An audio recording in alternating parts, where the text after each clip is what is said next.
اللہ رب العزت کی امان میں رہیں اور آپ سب پر سلامتی ہو۔ جنگ کے موقع پر ان کی عمر 19 سال تھی۔ جس جنگ کو جیتنے کا سہرا ان کے سر جاتا ہے اس میں ان کا باپ اور منگیتر بھی شریک تھے اور ان دونوں نے اس معرکے میں جام شہادت نوش کیا۔ افغانستان کی سرزمین اپنے محل وقوع کے اعتبار سے سنگلاخ پہاڑی سلسلوں سے گھری ہوئی ہے جس کا بہت کم رقبہ قابل کاشت ہے۔ وہاں کے باشندے محنتی اور سخت جان ہیں اور اس اعتبار سے ان کا مزاج بھی یہی ہے۔ اپنے اوائل ہی سے یہ لوگ جنگ و جدل میں مصروف رہے ہیں۔ ہر لمحہ ان کا زیادہ تر بیرونی حملہ آوروں اور اجنبی حکمرانوں سے نبرد آزمائی میں گزرا ہے۔ خلافت بغداد کی فوجوں کے دوش بدوش، اسلامی جنگوں میں شرکت، مغلوں سے نبرد آزمائی، مرہٹوں سے مارکہ آرائی اور انگریز سامراج سے قدم قدم پر تصادم سے ان کی تاریخ بھری پڑی ہے۔ پختون فطرتاً ایک آزاد قوم ہے۔ پختونوں کے دل میں آزادی کی بے پناہ لگن ہے۔ ستمبر 1878 میں درے کے راستے انگریز فوج افغانستان میں داخل ہو گئی۔ ان افواج کا مقامی باشندوں سے کوئی قابل ذکر مقابلہ نہ ہوا۔ افغانستان پر حملہ کرنا تو آسان تھا لیکن اس ملک پر اپنا قبضہ قائم رکھنا بہت مشکل تھا۔ یعقوب خان افغانستان کا امیر بنا۔ مئی 1879 میں امیر یعقوب خان اور برطانوی حکومت کے درمیان گندمک کے مقام پر ایک معاہدہ ہوا۔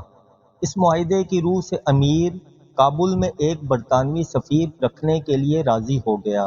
اس کے علاوہ لورا لائی، سوپ، پشین اور نوشکی کے اضلاع بھی انگریزوں کے قبضے میں دے دیے گئے اور تمام دروں پر انگریزوں کا قبضہ مان لیا گیا۔ 24 جولائی 1879 کو میجر سرکوئی برطانوی حکومت کے سفیر کی حیثیت سے کابل آ گئے۔ سفیر کی تعیناتی کے بعد پورے ملک میں بغاوت پھیل گئی۔ مقامی لوگوں نے سفارت خانے کو اپنے گھیرے میں لے لیا اور سفیر سرکوئی کو قتل کر دیا۔ گو کہ اس قتل میں امیر یعقوب خان کا کوئی کردار نہیں تھا، مگر انگریزوں نے سفیر کے قتل کا الزام یعقوب خان پر عائد کر دیا۔ 1 ستمبر 1879 کو شاہی قیدی کی حیثیت سے ہندوستان روانہ کر دیا گیا، جہاں اس نے ساری زندگی نظر بندی کی حالت میں گزاری۔ یہ بغاوت چند روز جاری رہی مگر انگریزی فوج نے تمام اہم مقامات پر قبضہ کر کے حالات کو کافی حد تک قابو میں کر لیا۔ انگریز حکومت کا یہ ارادہ تھا کہ قندھار اور کابل کو صوبوں کی شکل دے کر انہیں ہندوستان میں شامل کر دیا جائے۔ انہی دنوں ایک طرف سردار عبد الرحمن افغانستان میں اپنی حکومت قائم کرنے کی کوششوں میں لگا ہوا تھا اور دوسری طرف امیر یعقوب خان کا چھوٹا بھائی سردار ایوب خان، جو بعد میں غازی میوند کے نام سے مشہور ہوئے اور جن کا مقبرہ پشاور میں ہے، بھی اپنی بادشاہی کے لیے ہاتھ پیر مار رہا تھا تو تمام جذبہ شہادت سے سرشار لوگ ان کے جھنڈے تلے آ کے جمع ہو گئے۔ سردار ایوب خان اور انگریزوں کا مقابلہ میوند کے مقام پر ہوا۔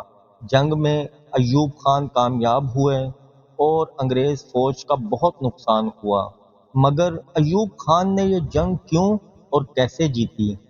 1880 میں جب برطانوی فوج نے افغانستان کے صوبے قندھار کے علاقے میوند پر حملہ کیا تو پشتون لشکر نے 27 جولائی کو میوند میں اس کی بھرپور مزاحمت کی۔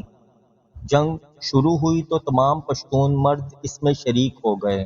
برطانوی فوج کے خلاف پختونوں کا لشکر اس وقت کے کمانڈر ایوب خان کی قیادت میں برسر پیکار تھا۔ 19 سالہ دوشیزہ مالا لائی کی شادی تھی۔ اسی دن جنگ شروع ہوئی تو ان کے منگیتر اور والد بھی شریک ہوئے۔ اس زمانے کی روایات کے مطابق مالا لائی اپنے خاندان کی دیگر عورتوں کے ہمراہ میدان جنگ کے اطراف میں زخمیوں کی دیکھ بھال کر رہی تھی۔ فضا بندوقوں کی آواز اور تلواروں کی جھنکار سے گونج رہی تھی۔ گولہ بارود کی بارش برس رہی تھی۔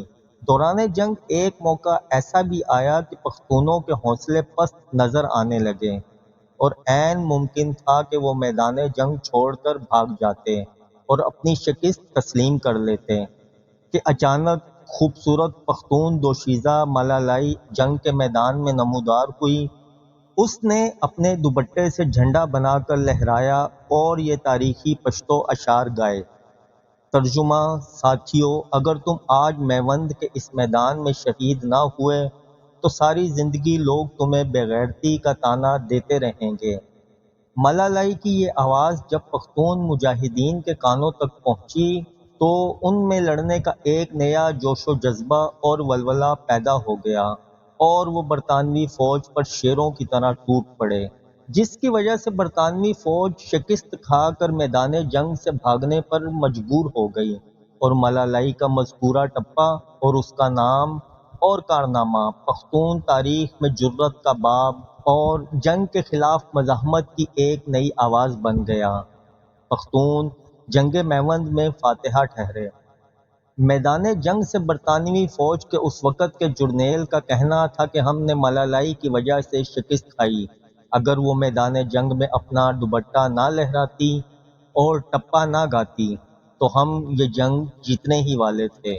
پشتو کے عظیم شاعر مرحوم اجمل خٹک نے اسے یوں نذرانۂ عقیدت پیش کیا ہے: میری ملالہ زندہ ہے، اور وہ جو اس کے ہوتے ہوئے دوسرے کے حسن کی تعریف کرتے ہیں ان کی آنکھیں تو ہیں لیکن وہ اندھے ہیں۔ افغانستان کی ملالہ برسوں گزر جانے کے باوجود زندہ ہے۔ افغانستان اور پاکستان کے پشتونوں کے گھر میں جب بیٹیاں پیدا ہوتی ہیں تو آج بھی ان کا نام ملالہ اور ملالائی کے نام پہ رکھا جاتا ہے۔ اس مسلمان غیرت مند اور بہادر بیٹی پر سلام ہو۔ دوستو، ویڈیو اچھی لگی ہو تو اسے لائک اور چینل کو سبسکرائب کر دیجئے۔ بہت شکریہ۔ السلام علیکم۔